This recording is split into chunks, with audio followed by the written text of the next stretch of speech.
É como se a gente pegasse o programa que tem mais barraco familiar do Caso de Família e, em vez de humanos, fossem fadas, com só uma humana ali no meio da treta toda. Oi, leitores!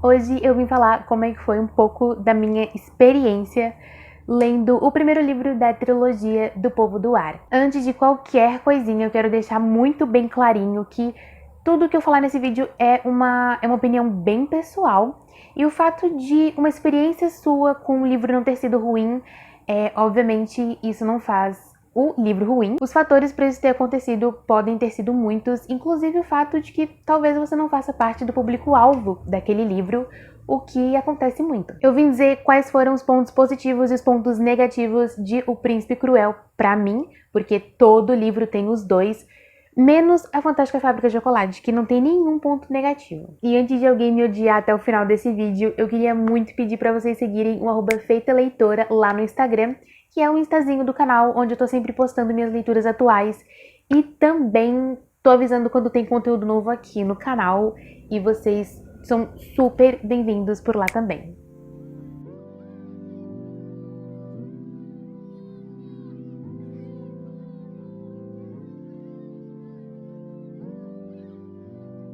Bom, aqui então nós temos O Príncipe Cruel, com essa capa belíssima de linda. Eu adoro essa capa.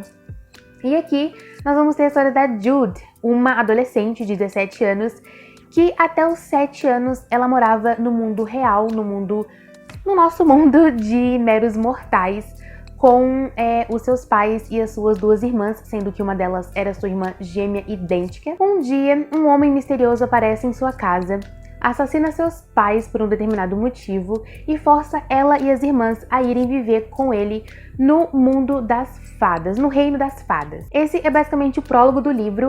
O livro mesmo, a nossa história começa 10 anos depois disso, com ela já com seus 17 anos e já tendo sua vida mais adaptada, sendo uma mortal em um mundo onde a maioria das criaturas de lá despreza os humanos. E um desses seres se chama Cardan, o cruel e encantador príncipe mais novo do Reino das Fadas. Ele e o seu grupo de amigos desprezam e odeiam mortais, e sempre que eles têm ali uma oportunidade de humilhar e inferiorizar a Jude, eles fazem. Acontece que esse homem misterioso, ele é um feérico que acaba criando e se tornando como um padrasto pra Jude, mesmo ela sempre tendo a consciência de que ele é o assassino dos pais dela. No tempo de 10 anos, eles acabam criando esse afeto, que eu diria que é mais uma proteção paterna do que amor mesmo, acho que fica ali entre os dois. E esse feérico, ele é bem relevante no Reino das Fadas por ser o general de guerra do grande rei de Elfame, que é esse mundo mágico. Então ela é praticamente a criatura mais inferior que poderia existir ali naquele mundo,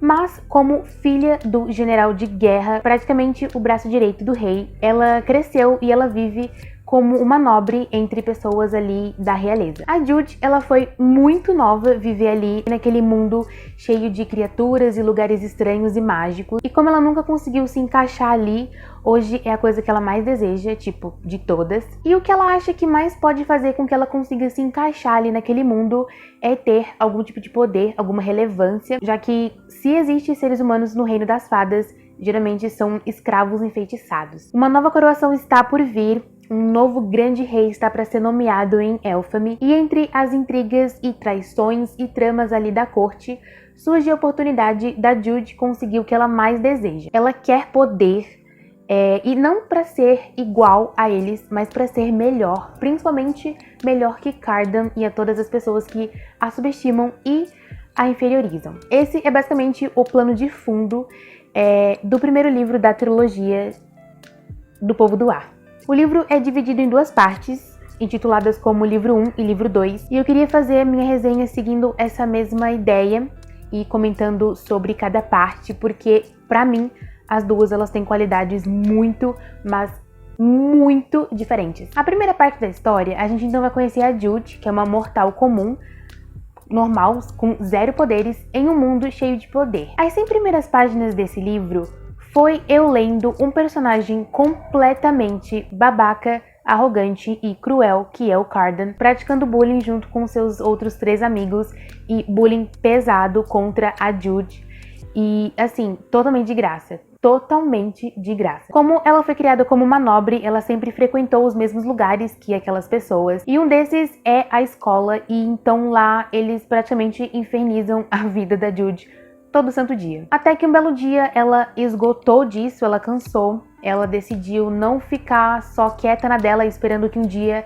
eles cansassem, e ela decidiu revidar, e isso só piorou tudo. Eu super entendo que essa relação entre Jude e Cardan, a intenção da autora era criar um enemies to lovers, então, assim, ok, eu sei que eles precisavam ser inimigos, eles precisavam se odiar, mas, gente, não é exagero, as 100 primeiras páginas desse livro é essa garota sofrendo bullying constantemente. E isso vai de a machucarem fisicamente até drogarem ela ao ponto dela tirar a roupa em público e a humilharem. Ninguém, nenhum adulto, nenhum professor podia impedir o Cardan e os seus amigos, porque ele é um príncipe, simplesmente o férico mais poderoso ali na escola. Então todo mundo meio que ou apoiavam ou se faziam de cegos, e eu só conseguia pensar, a autora vai ter que fazer um milagre gigante para essa relação Jude e Cardan ficarem perto de ser algo shippável um dia, porque é nojento ler aquilo, bullying pra mim foi revoltante. Mais pra frente a gente tem uma explicação do ódio dele pela Jude,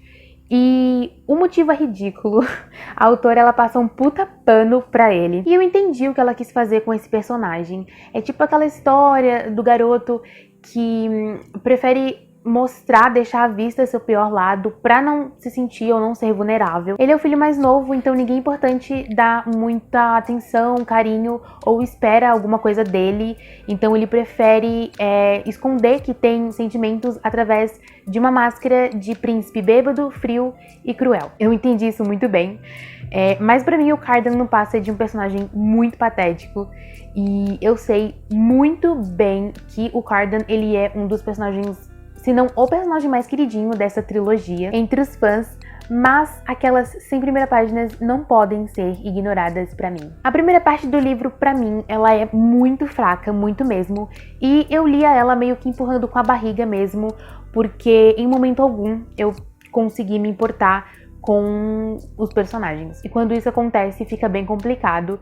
Mas logo de início, eu consegui gostar bastante da Jude. Ela parece uma amiga te contando uma história, ela é muito engraçada, eu ri muito com ela, mas ela foi literalmente a única personagem que eu consegui gostar e me importar. Ela e o meio irmãozinho férico dela, que eu esqueci o nome agora, mas ele é um amor. Mas uma coisa bem boa eu posso dizer, pelo menos da primeira parte desse livro, que é o mundo férico criado pela Holly Black. Em alguns momentos durante a minha leitura, eu sentia que eu estava dentro de um conto de fadas, e eu achei isso muito legal. A gente tá dentro de um mundo cheio de fadas, duendes, trolls, pixies e nixies, que é como se fossem fadas, só que do mar, do oceano, então elas são bem semelhantes às sereias, pelo que eu pesquisei. Em alguns momentos eu senti várias referências bem sutis a contos de fadas, e eu acho que pra quem não tem muito essa proximidade com contos de fadas não deve ter passado meio despercebido, mas eu reparei e eu amei muito. Eu acho que qualquer mundo de high fantasy é um pouco difícil de imaginar,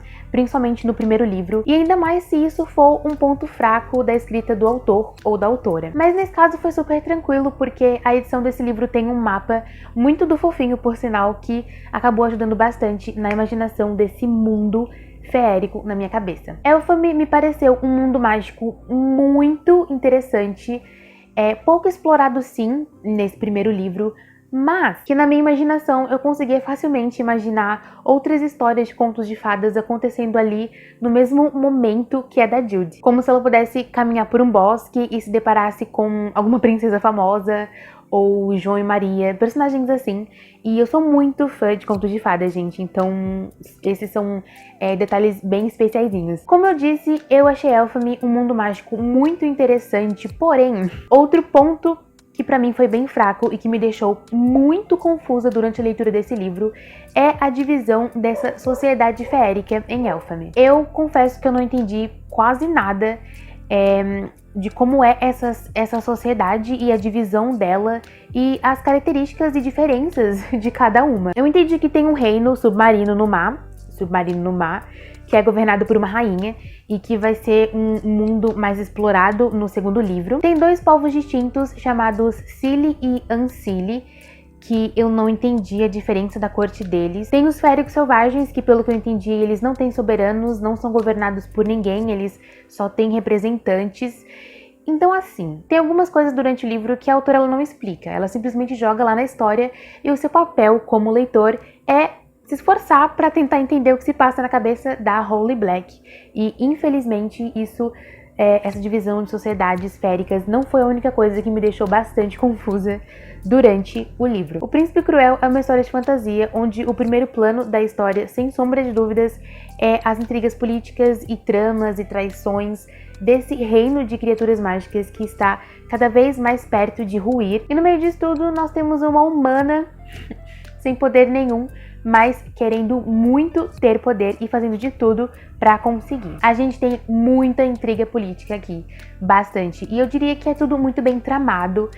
Eu não diria que as reviravoltas são, assim, surpreendentes. As revelações de traições, por exemplo, eu acho que já dá pra ter uma boa ideia do que está por vir alguns capítulos antes de acontecer. Apenas uma reviravolta que aconteceu perto do final realmente me deu um choque, eu fiquei chocada, e eu achei bem inteligente e fez sentido. A pior coisa de uma reviravolta é quando ela é chocante, mas ela não faz sentido, porque daí você sente que ela só tá ali pra chocar e ser conveniente. E falando em conveniente, eu achei que muita coisa que acontece nesse livro, principalmente na primeira parte da história, eu achei que foram convenientes demais. Aconteceram somente e exclusivamente para outra coisa acontecer lá no futuro, e quando eu vi isso acontecendo várias vezes, foi algo que me incomodou. Já na segunda parte da história, intitulada como Livro 2, eu acho que foi aí que realmente a coisa começou a ficar boa. Foi quando eu parei de empurrar o livro com a barriga e realmente ficar interessada